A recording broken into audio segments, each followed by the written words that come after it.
What do you do if you're unarmed and a guy comes at you with a bat? Empty hands against a stick.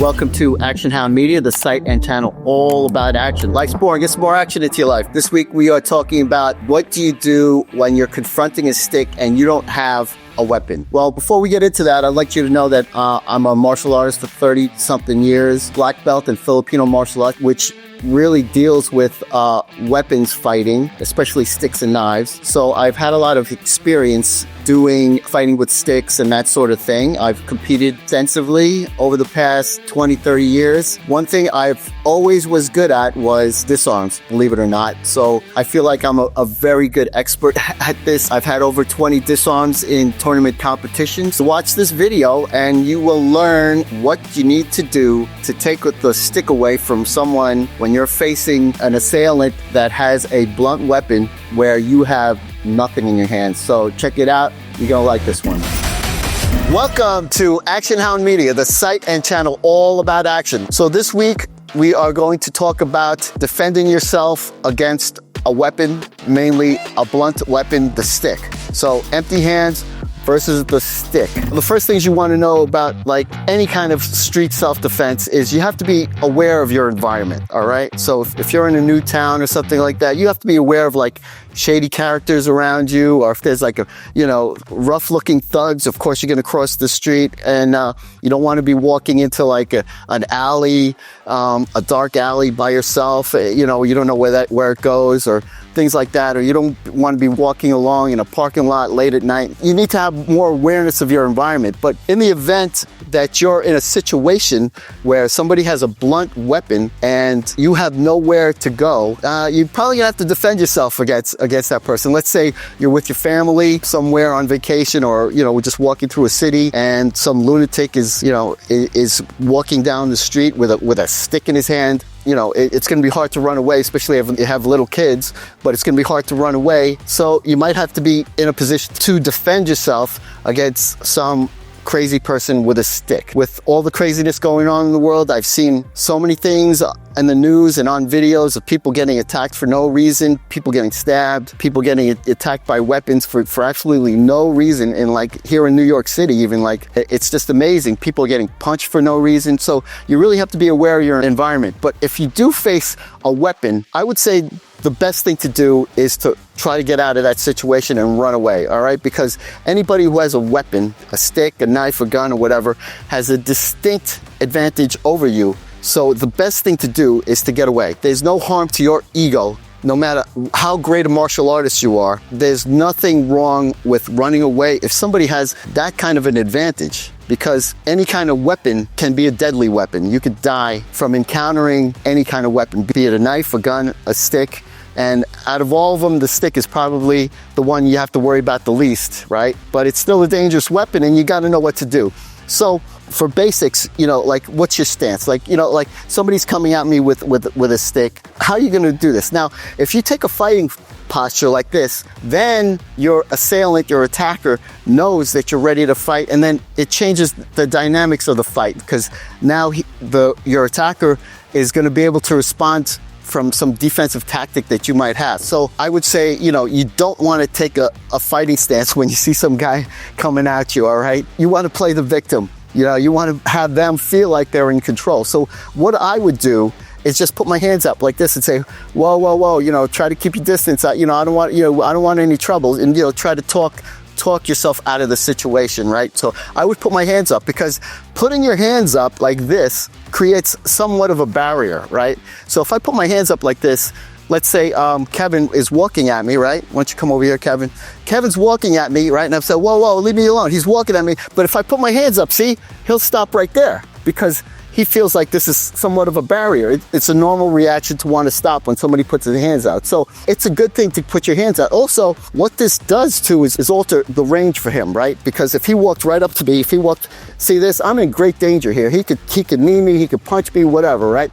But if I put my hands up and he tries to knee me or punch me, I could react somewhat because he's not so close. And so this kind of maintains a distance between you and your attacker, right? So this is a great tactic, and especially with the weapon, because if he has a weapon in his hand, it alters the distance from him. So if he has a weapon in his hand, if he could walk up to me, right? And here is the striking range. This is like medium striking range, right? But if I put my hands up, then that's where he's going to be, he feels comfortable in his striking range. So this provides an advantage for me because he's in a greater distance. Better to be in long range than into this medium range. So long range is basically where he could hit me, but yet he's as farthest away from me as possible. So this is long range. This is a much more advantageous situation for you because you could react in long range. But if I'm in medium range, if he got this close and I didn't put my hands up, it's easy to hit me, right? So the main thing you got to do is calm the person down and get out of there. But like I said, there's crazy people out there that are going to try to hit you with that stick, right? And that are not going to back away. So let's go over different situations where this might happen. So Kevin's going to come back. One situation is, let's say you accidentally walk on his property or something like that, and he comes out with his stick and he's like, get off my property. And I don't know, like I can't really run away, or I'm cornered against the fence or something like that. And the other important thing to do is if you do face somebody with a weapon, is not to keep backing away. Because if I keep backing away, I could back into a wall or a fence or something like that, which leaves me in a worse situation. But if I stand my ground to my attacker and let him come to me and still try to talk down the situation, I'm in a better maneuverable situation instead of like keeping backing up and then I back up into a corner and then my ability to maneuver has been greatly reduced. So I would say stand your ground if somebody's coming at you with a weapon. As he's doing that, I keep my hands out like this, but as he points the stick at me, I would draw my hands in closer and let him get a little closer, right? Now in this situation, this is an easy disarm because once you grab the stick, it's an easy disarm. It really is, right? So once I grab the stick and I get two hands on the stick, it's mine.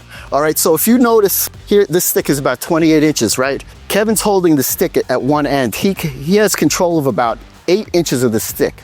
So I value surface area on the stick for a disarm. So I get this end. Now, if I just grab it with one hand, we're kind of like at an equal possession of the surface area, right? But then if I grab it with two hands, I control most of the stick. I have control of the stick now. He has no control of the stick because I have the greater surface area of the stick. He only has about 8 inches.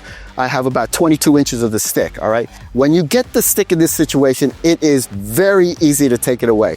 All right, what I like to call this technique is rowing the boat, right? So he comes at me, he's pointing the stick, I grab it, I get two hands on it, right? This is when you row the boat. What you want to do is you want to put it at an anchor position. Like, so I anchor it against my hip, right? Instead of like leaving it out here and, then you're trying to twist the stick out of his hand and it's not working, right? And then you just row the boat, right? So here's the disarm. He's pointing the stick at me. Please, I don't want to bother. You grab the stick, control the surface area, anchor, and then row the boat. All right. So if he's holding it, see, I have the control of the stick, and now you could roll the boat. You get the stick back, and then it's easy from there.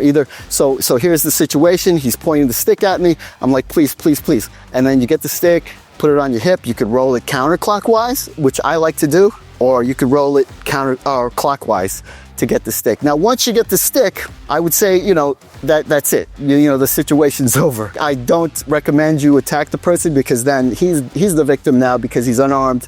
You took the stick away and then you're attacking him, especially these days where there's cameras everywhere. So my suggestion is once you get control of the weapon, that's it. You're done. Leave the premises. Take the weapon with you. You don't want to give back the weapon so then he can attack you again. So leave the area. Think about distance. Distance is key to everything, and just get out of there, all right? Now, there's other situations too, all right? So he has a stick. Again, long range is where he can hit me with the stick, but yet he's the farthest away. So this, I would say, is a long range situation. So he's holding the stick up in the air, and he's like, I stand my ground, right? Now, let's say he walks at me, and he stops in the long range area. So he stops here. This is about long range, right? He has not swung the stick yet. This is a great opportunity for a jam because he's doing an aggressive motion by walking towards me with a stick. But once he's in long range and he hasn't swung the stick yet, I'll jam him up before he could raise that and hit you with it, right? So in long range, just jam him up. The closer you are you know, with him with the weapon, the better. All right. Now everybody's going to say, well, he has this hand to punch me with. The interesting thing is when somebody has a weapon, they're concentrated on using that weapon and they don't really use their live hand, their free hand. But, you know, if you are afraid that he is going to strike you, so he's in long range, he's raising the weapon up, I jam him up, right? And I'm afraid of that hand, then go to his outside. Go to his outside so you avoid his other weapon, his fist. So I would go to his outside, and once again, it's basically the rowing your boat technique, right? Once I get the control of the surface area, I anchor it on my hip, all right? This is important, anchor it on your hip. Also, when you anchor it on your hip, it brings your body closer to, you know, just closer to you. It's easier to control. If I have it out like this and he's really strong, it's going to be hard for me to get it. But if I anchor it, my arms are flexed. I can use my trunk now to take the weapon away. And when I turn it, it's way easier. So if I don't anchor it, it's going to be something like this. And you could be in like some kind of tug of war situation, especially if your attacker is like a lot stronger than you. So it is important that once you get two hands on the stick and you have a controlling surface area of the stick, plant it, anchor it, and then row the boat. Very easy, right? Let's say he's already pulled it back and he's swinging, so he swings it. This is the only time I would say you have to take a little step back. So this would be a draw step. So the first would be a long range jam, like so he raises it up but he doesn't swing. I do a long range jam. But if he's already swinging and he's in long range, I have to take a draw. I have to take a draw step or a draw movement, all right, to make him swing through. And then once he swings through, then you have to go in for the jam. So he swings from long range. He swings. I got to come in here. I got to get the jam. Now, look, I got his hand, but my free hand isn't here. So what you can do is actually, this is another disarm, but I'm getting ahead of myself, but you still have the advantage because you're controlling most of the stick. What I would do is just turn his wrist over and then hit down, all right? But I know I don't want to make it too complicated, so so he swings the stick, I come in and I jam him up, and my hands end up like this, right? What you can simply do is just slide your hands over too, if you have the wherewithal to think of it. For me, I would just do I call it the twist and hit disarm. So those are the two like major things you got to worry about is the long range position, because it's really hard to time it for a jam or a draw step and then jam. So those are like probably your most dangerous positions. But then, you know, what happens if you're in the medium range? What you want to do is actually check the hand first and then check the stick.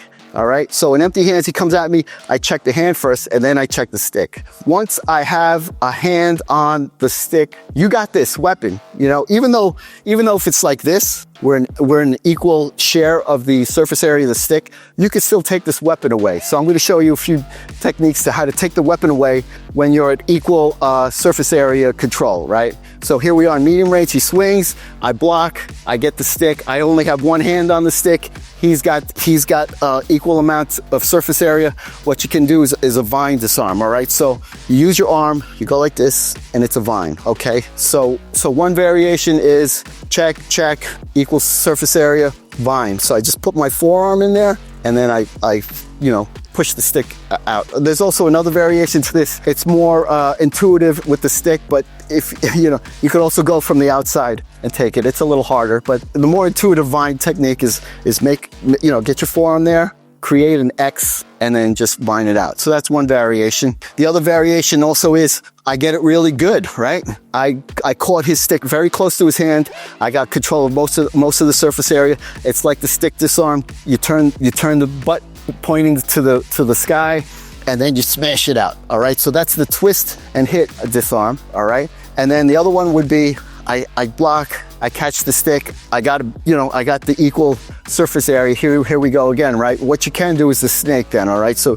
you can go in like this, and then you just snake your arm and make a circle, all right? If you could do it like this, you could also do it like this, you know, so you can snake either way. So that about covers empty hands versus the stick. Thank you for your time. Action Hounds Unite.